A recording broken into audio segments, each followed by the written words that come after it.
Hello everyone, good afternoon everybody. So guys, जैसा कि मध्य प्रदेश की तरफ से, मध्य प्रदेश सरकार की तरफ से आपको एक महीने पहले ही बता दिया गया था कि मध्य प्रदेश के अंदर सब इंजीनियर यानी कि उप यंत्री जिसको हम बोलते हैं, यानी कि जूनियर इंजीनियर, मध्य प्रदेश के सारे सरकारी विभागों के अंदर यानी कि गवर्नमेंट डिपार्टमेंट्स के अंदर, जिसका नाम है वाटर रिसोर्स इंजीनियरिंग WRE या PWD लोक निर्माण विभाग, रूरल इंजीनियरिंग सर्विसेज यानी कि ग्रामीण यांत्रिकी सेवाएं, PHE यानी कि पब्लिक हेल्थ इंजीनियरिंग लोक स्वास्थ्य यांत्रिकी विभाग के अंदर फिर एक बार और आपको ये रिक्रूटमेंट देखने को मिलने वाला था।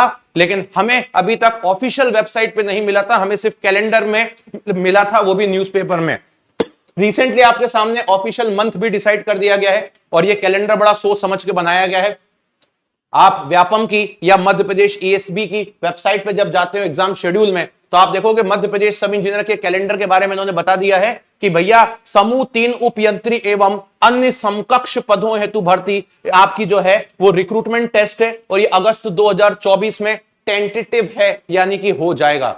जहां तक मेरा मानना है, अभी आपको पता है कि हमारे देश में इलेक्शन है, तो इन्होंने पहले से ही बोल के रखा है कि भैया हम जून के बाद ही चीजें लेंगे और इसी के बाद आप देखोगे कि रिक्रूटमेंट टेस्ट में इस साल का ये पहला रिक्रूटमेंट है। इसका मतलब ये इसकी डेट अब इसके आगे नहीं बढ़ेगी, क्योंकि बाकी सब एंट्रेंस टेस्ट है कैलेंडर में, लेकिन ये पहला रिक्रूटमेंट टेस्ट है जो आपको यहां पर अगस्त में दिया हुआ है। तो भाई इस साल अगस्त में आपका रिक्रूटमेंट टेस्ट होने वाला है। अब चलते हैं इस एग्जाम के बारे में थोड़ी बैक नॉलेज पे। मैं खुद भी इस एग्जाम में सिलेक्टेड हूं, आपको पता होना चाहिए। मैं खुद भी मध्य प्रदेश से बिलोंग करता हूं, आपको पता होना चाहिए। और आपको यह भी पता होना चाहिए कि 8 साल से मध्य प्रदेश सब इंजीनियर के लिए मैं आपको कंटिन्यूअसली देश के बच्चों को सभी को पढ़ा भी रहा हूं। मैं खुद 2 बार सिलेक्टेड हूं Madhya Pradesh MP PGCL junior engineer में, और मैं खुद सिलेक्टेड हूं इस बार मध्य प्रदेश सब इंजीनियर में, जो पिछला रिक्रूटमेंट था। लेकिन अब इसके बाद की बात कर लेते हैं कि पिछले रिक्रूटमेंट में और इस रिक्रूटमेंट में क्या अंतर होगा। बेटा, जब लास्ट टाइम रिक्रूटमेंट हुआ था तो मध्य प्रदेश में इलेक्शन के पहले नोटिफिकेशन आया था जहां पे वैकेंसी बहुत ज्यादा थी। लेकिन अगर आज आप मुझसे ग्राउंड लेवल पे सच्चाई पूछेंगे सभी सिविल मैकेनिकल इलेक्ट्रिकल के बच्चे, तो मैं आपको एक बात बताने वाला हूं कि अगर आप मुझसे सच्चाई पूछेंगे इसकी, तो मैं बोलूंगा बहुत सारे डिपार्टमेंट, बल्कि सारे डिपार्टमेंट में अभी भी वेटिंग क्लियर हो रही है। लेकिन ये वेटिंग क्लियर करने की इनकी प्रोसेस बड़ी ही स्लो है।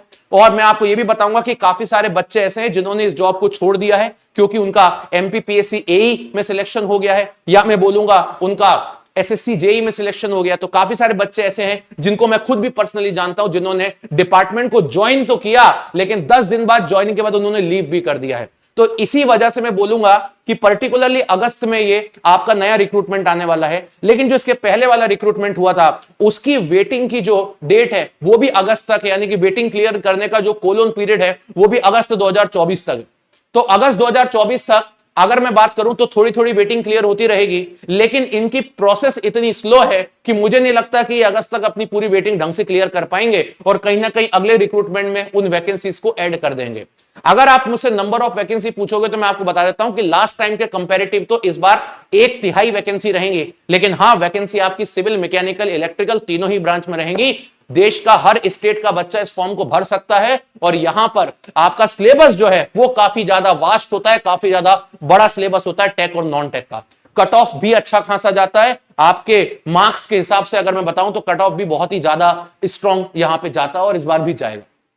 इसके बारे में और जानकारी आपको मैं देता रहूंगा समय समय पर। सेशन को लाइक कर लीजिएगा, चैनल को सब्सक्राइब कर लीजिएगा, और इसके रिलेटेड जितनी भी इंफॉर्मेशन होगी, कितने बच्चे पेपर पिछली बार बैठे थे, कितने बच्चे बैठते हैं, कैसा प्रीवियस ईयर पेपर था, टेक नॉन टेक का क्लियर, क्या कट ऑफ रहती है, कितने नंबर लाने पड़ते हैं, इनके बारे में सारी इंफॉर्मेशन मैं आप लोगों को दूंगा एकदम क्रिस्टल क्लियर मैनर में। ठीक है, चलिए, so thank you very much guys, bye bye, take care and love you everybody.